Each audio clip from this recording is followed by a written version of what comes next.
Bien, buenos días, licenciado.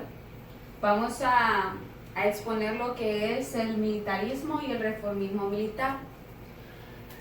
Eh, Antes de empezar con el primer tema de la unidad, que es Honduras de la guerra civil al reformismo militar, voy a hacer mención que un año antes, Honduras estaba pasando por una guerra civil que fue muy cruel e intensa por los cambios que se dieron en ella. Yo voy a comenzar a hablar después de esa guerra civil. Por eso dice Honduras de la guerra civil al reformismo militar.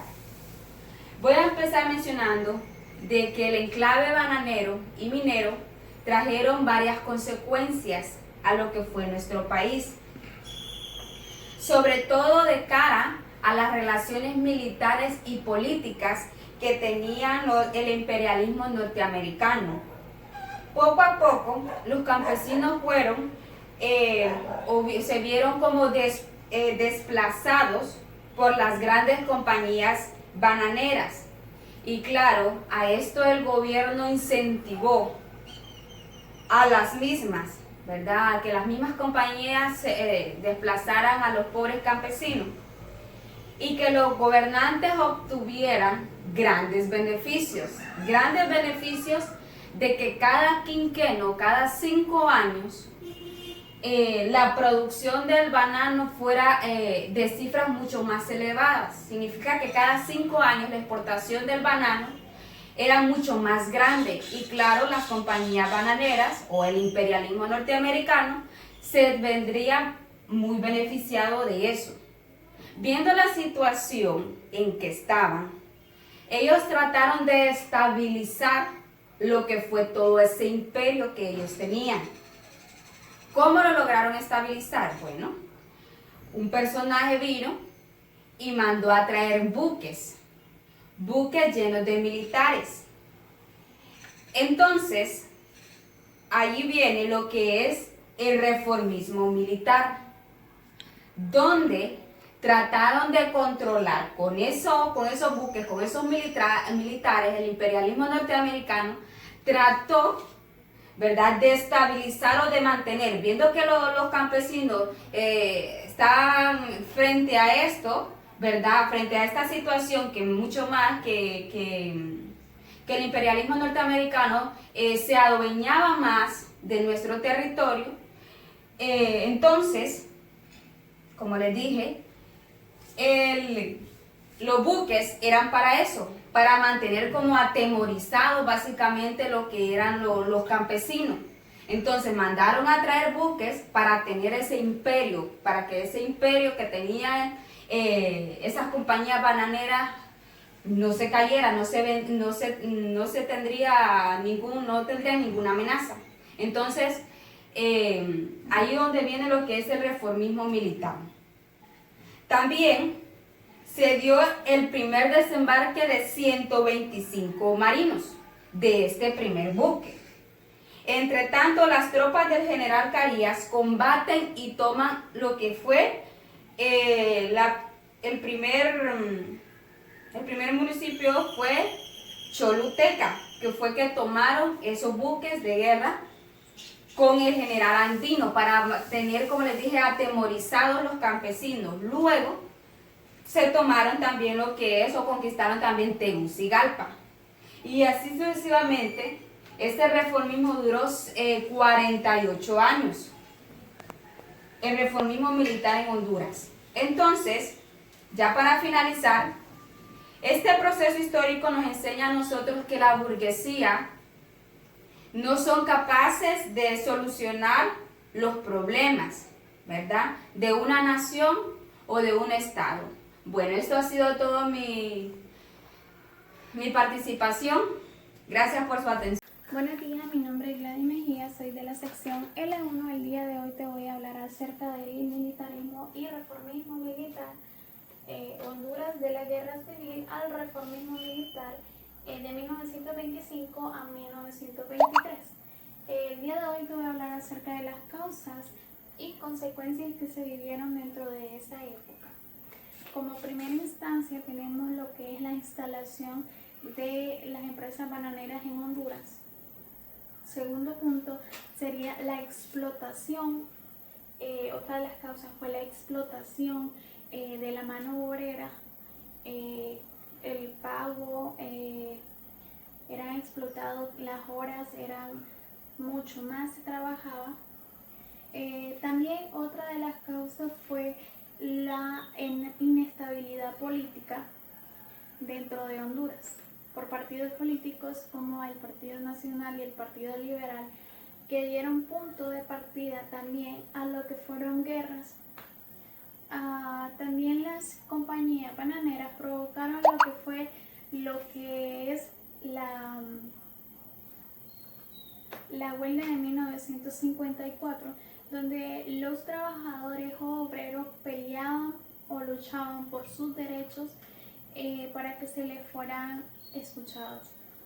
Así también, como les decía acerca de la inestabilidad política, tenemos más adelante lo que es el general Tiburcio Carías Andino, quien fue un dictador y que también tenía una de las grandes partes porque él no quería de que, como se había realizado lo que eran sindicatos dentro de las comunidades obreras, que eso se fuera a lo más bajo y que no se pudiera, que era ilegal, pero también no respetaba los derechos de los trabajadores. Así decía también que una de las causas fue las muertes que sucedieron dentro de grandes guerras que se hubieron en Honduras.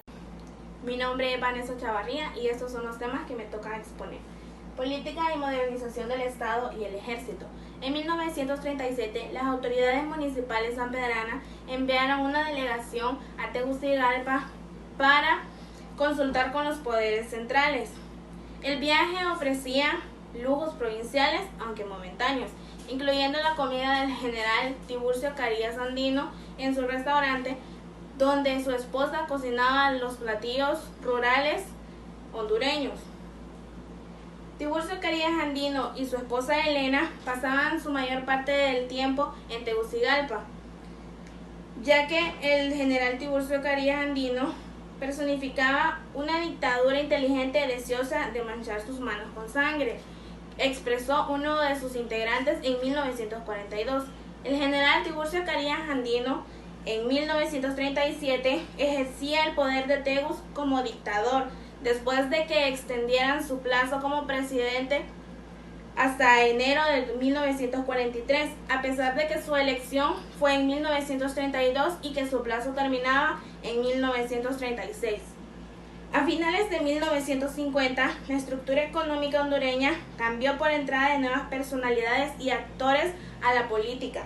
Estas personas incluían a viejos miembros del Partido Liberal, quienes ya habían permanecido al Partido Democrático Revolucionario de Honduras. El siguiente tema es crecimiento económico y estructura de clase, las décadas de 1940 y 1950.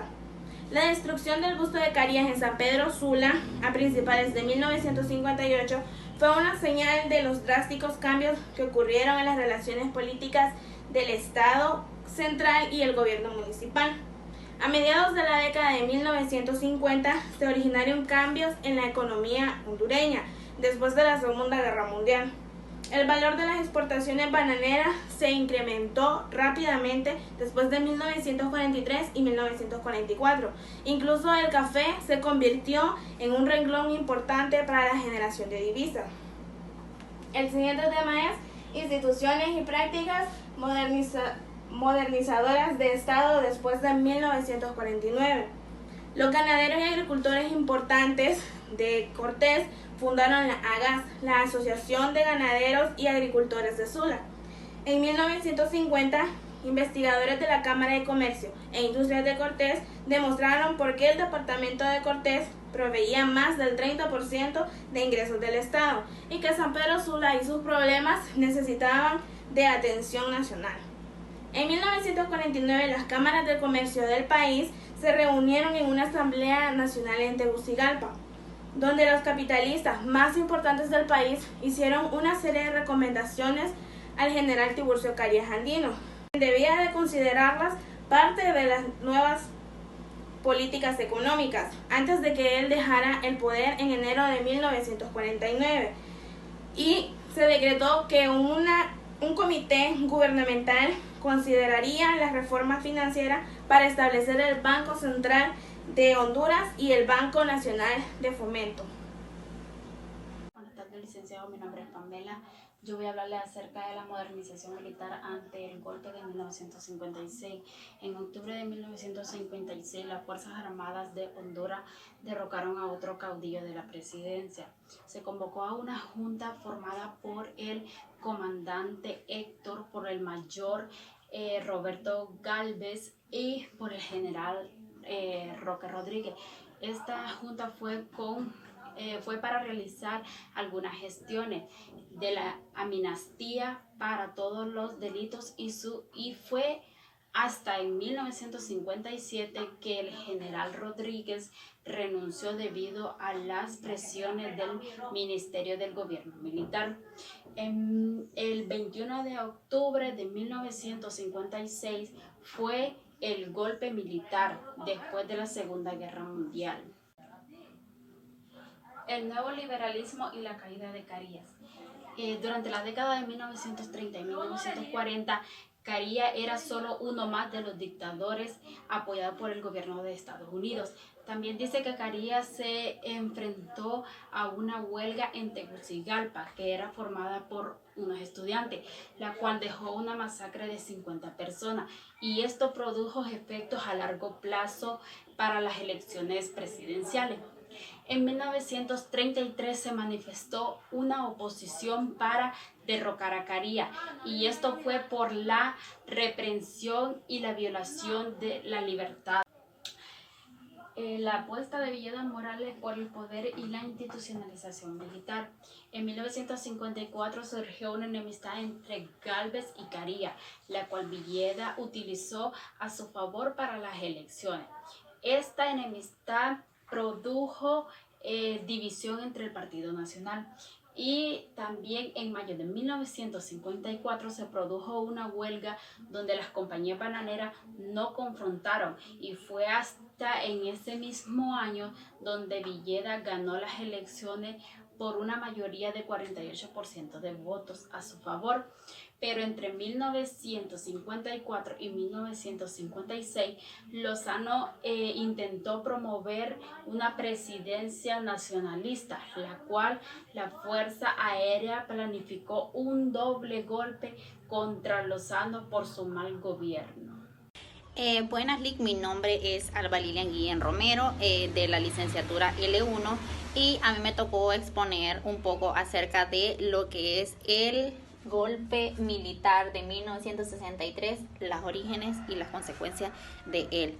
Se sabe que en el 1963, el 3 de octubre, le dieron un golpe militar a lo que era el presidente Ramón Villeda Morales. El golpe militar lo dan las Fuerzas Armadas hondureñas conjunto con Osvaldo López Arellano, y esto era ellos decían que era porque no querían de que pusieran a lo que era Rodas Alvarado en la presidencia, y porque ellos consideraban que las consecuencias de esto fueron la infiltración, decía yo, de comunistas en el gobierno, y la existencia de la Guardia Civil y la amenaza de esa candidatura que ellos no querían literalmente en lo que era la presidencia.